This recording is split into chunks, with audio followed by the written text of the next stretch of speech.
Assalamualaikum warahmatullahi wabarakatuh. Perkenalkan, nama saya Irsyad Ayatullah dengan NIM 12430500069. Saya di sini akan menerangkan mengenai penemuan hukum oleh hakim. Apa sih penemuan hukum oleh hakim? Penemuan hukum merupakan salah satu wadah yang dapat digunakan oleh hakim untuk mengisi kekosongan hukum atau menafsirkan suatu kaidah, peraturan, perundang-undangan yang tidak atau kurang jelas. Semakin dinamisnya kehidupan masyarakat yang disebabkan oleh kaidah hukum selalu tertinggal, sehingga hakim dituntut untuk menghidupkannya seiring dengan perubahan dan rasa keadilan masyarakat.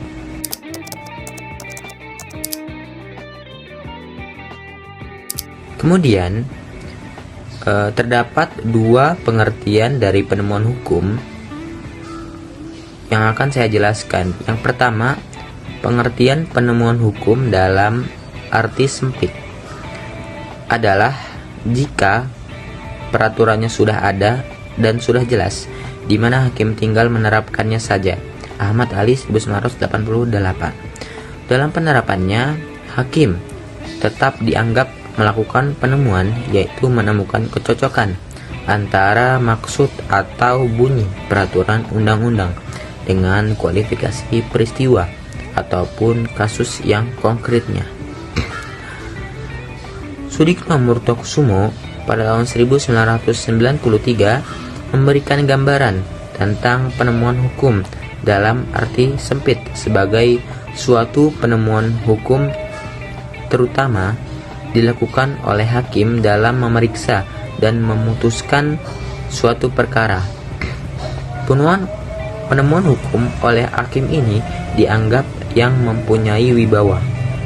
Ilmuwan hukum pun mengadakan penemuan hukum. Hanya saja kalau hasil penemuan hukum oleh hakim itu adalah hukum, maka hasil penemuan hukum oleh seorang ilmuwan hukum bukanlah hukum, tetapi berupa suatu doktrin.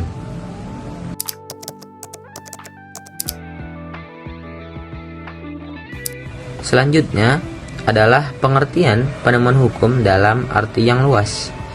Penemuan hukum dalam arti yang luas, posisi hakim bukan lagi sekadar menerapkan peraturan hukum yang sudah jelas dengan mencocokkannya pada kasus yang ditangani, melainkan sudah menjadi lebih luas. Hakim dalam membuat putusan sudah memperluas makna suatu ketentuan undang-undang yang dibagi atas konstruksi hukum dan interpretasi hukum. Untuk dapat memahami apa yang dimaksud dengan penemuan hukum, terdapat dua pendapat seorang pakar hukum yang dapat memberikan gambaran mengenai penemuan hukum.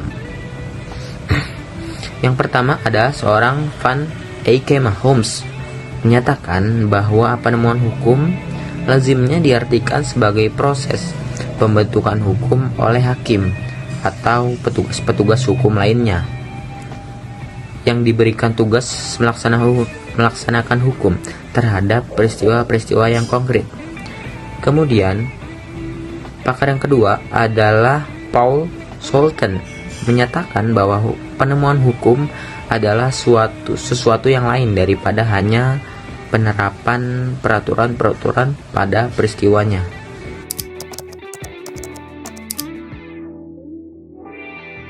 Kemudian, saya akan membahas mengenai sejarah dari penemuan hukum itu sendiri. Keberadaan hukum yang tertulis atau perundang-undangan dalam kenyataannya selalu tertinggal dari dinamika dan perkembangan kehidupan sosial masyarakat.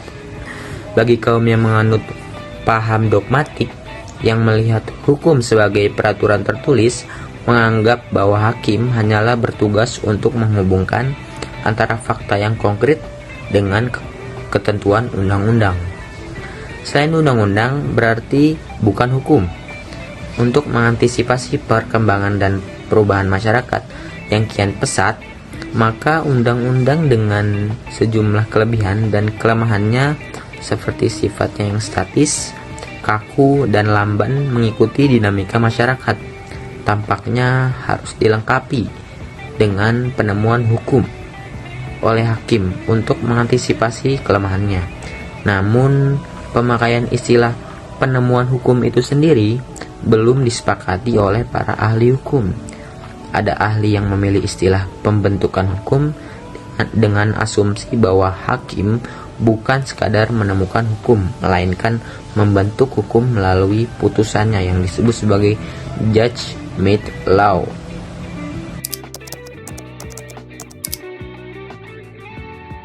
Selanjutnya, kepustakaan ilmu hukum mencatat terdapat 3 fase dari kelemahan dan ketertinggalan hukum.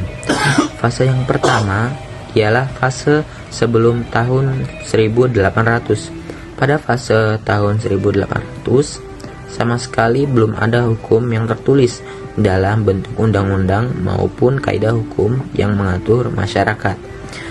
Ketika itu, sebagian besar hukum tidak tertulis atau hukum kebiasaan yang ternyata kurang menjamin kepastian hukum. Lalu fase yang kedua adalah fase pertengahan abad ke-18. Pada fase ini mulai dikenal hukum tertulis yang dimotivasi oleh lahirnya teori yang dikemukakan oleh Montesquieu dengan teorinya trias politica tentang pemisahan kekuasaan dalam bukunya Esprit des Lois. Teori ini mengatakan terdapat 3 paham kekuasaan negara yang harus dipisahkan, yaitu yang pertama adalah kekuasaan legislatif, berupa kekuasaan yang membuat undang-undang. Kemudian yang kedua adalah kekuasaan eksekutif, yaitu kekuasaan yang menyelenggarakan undang-undang tersebut. Yang ketiga ada kekuasaan yudikatif, yaitu kekuasaan untuk mengadili. Selanjutnya, fase yang terakhir adalah pada awal abad ke-19. Sejak awal abad ke-19, timbullah pemikiran baru sebagai hasil perenungan bahwa ternyata kodifikasi hukum itu belumlah lengkap, karena hukum ataupun undang-undang semakin tertinggal dengan perkembangan masyarakat. Untuk mengantisipasi ketertinggalan undang-undang yang dikodifikasi, diawali dengan lahirnya 2 aliran di Jerman yang lebih lunak dari aliran legisme, yaitu mazhab historis yang dipelopori oleh von Savigny dan mazhab Fresh Socio.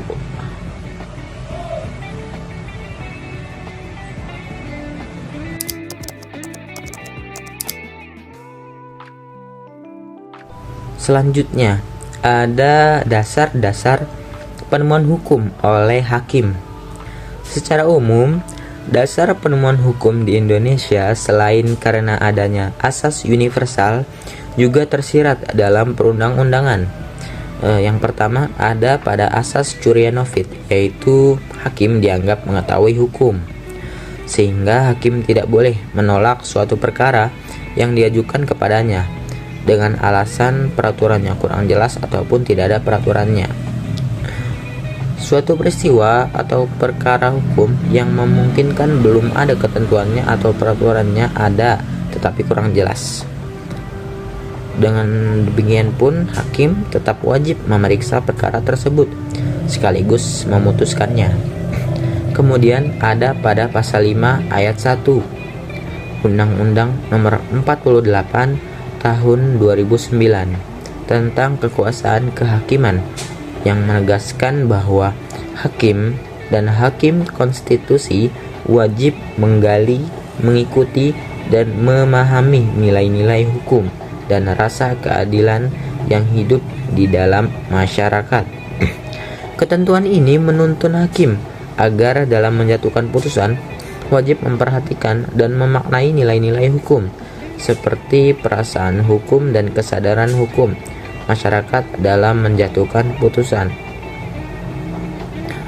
Undang-undang itu mempunyai nilai-nilai dan semangat yang bukan sekadar sejumlah deretan kata-kata dan kalimat, melainkan harus direfleksikan sebagai sebuah sarana yang memajukan masyarakat sesuai dengan sistem nilai yang dianutnya. Oleh karena itu, hakim wajib menafsirkan ketentuan undang-undang dan menyesuaikannya dengan kondisi dan kebutuhan masyarakat. Harus dilaksanakan dan ditegakkan, misalnya ketentuan yang tidak sesuai lagi dengan kondisi masyarakat dan nilai-nilai yang dianutnya, sedapat mungkin untuk tidak diterapkannya. Kemudian yang ketiga ada untuk mengisi kekosongan perundang-undangan atau hukum tertulis. Untuk itu suatu perkara yang tidak ada peraturannya, hakim tetap wajib memeriksa dan memutus perkara tersebut dengan menggunakan metode analogi terhadap suatu peristiwa atau suatu peraturan yang mirip dengan perkara dan yang diperiksa, khususnya dalam perkara perdata, sedangkan dalam perkara pidana tidak dibenarkan untuk menggunakan metode analogi.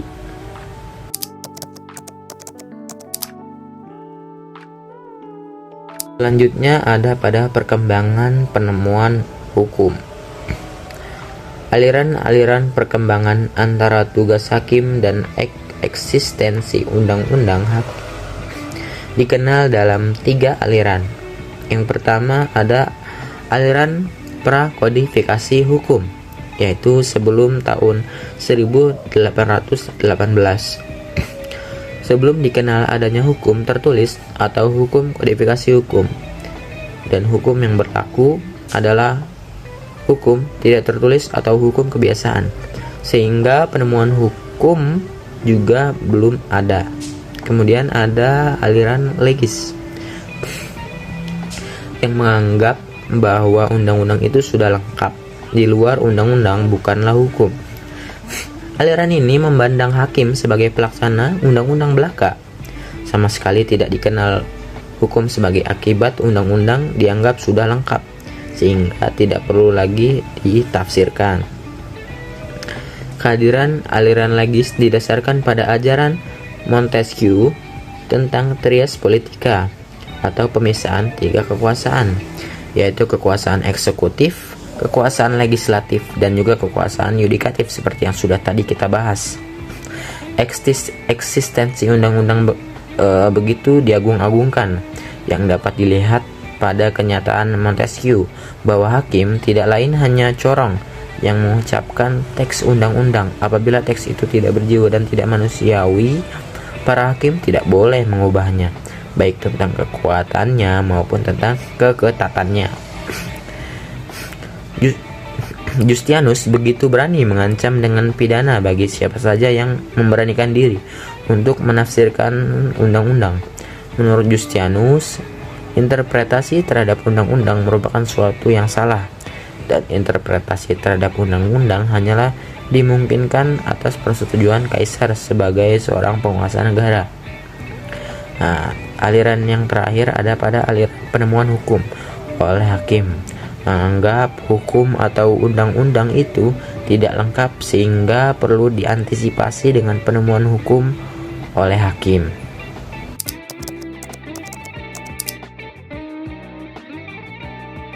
Selanjutnya adalah metode penemuan hukum. Metode penemuan hukum oleh hakim dapat dilakukan dalam 2 bentuk. Yang pertama ada metode interpretasi hukum. Metode interpretasi ataupun metode penafsiran hukum digunakan karena apabila sesuatu peristiwa konkret tidak secara jelas dan tegas dianut dalam suatu peraturan perundang-undangan. Berbagai jenis metode interpretasi disiapkan dalam teori hukum sehingga hakim bebas untuk memilih mana saja yang paling cocok dengan peristiwa yang sedang ditanganinya. Kemudian yang kedua adalah metode konstruksi hukum. Seperti yang dikemukakan di awal bahwa metode penemuan hukum oleh hakim dapat dilakukan dengan cara konstruksi hukum, yaitu adalah penalaran logis untuk mengembangkan suatu ketentuan dalam undang-undang yang tidak lagi berpegang pada kata-kata, tetapi tetap harus memperhatikan hukum sebagai suatu sistem.